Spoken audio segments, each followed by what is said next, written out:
Buongiorno! Nandito kami sa Isola Bella. Okay, iikot natin yun. Isola Bella. Ayun sa labas. Oh, wala talagang hangin. Ganda. Super ganda.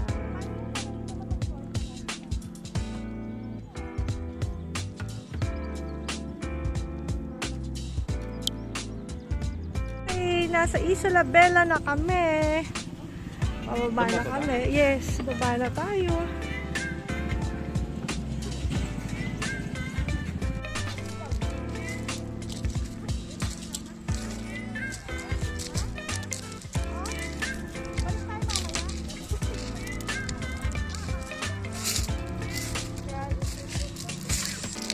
Doon tayo mababaw.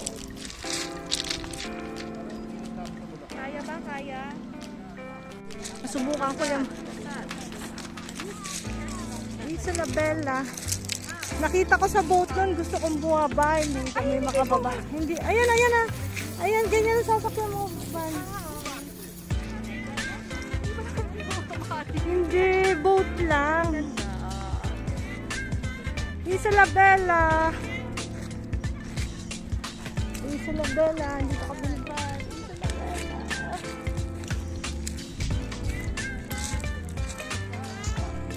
Isola Bella kami.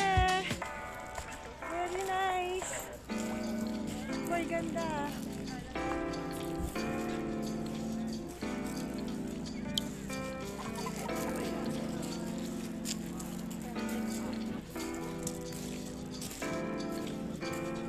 Excuse me.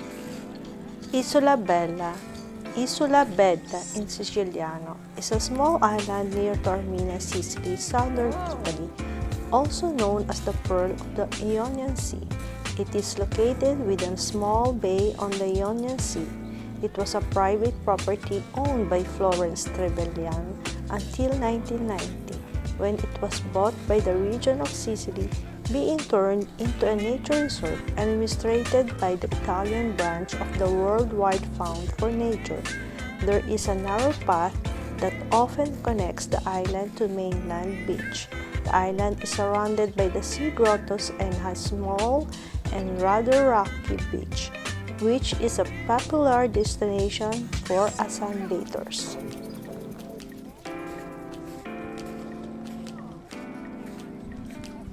Papasok kami sa museum kung bukas o sarado. Tingnan natin.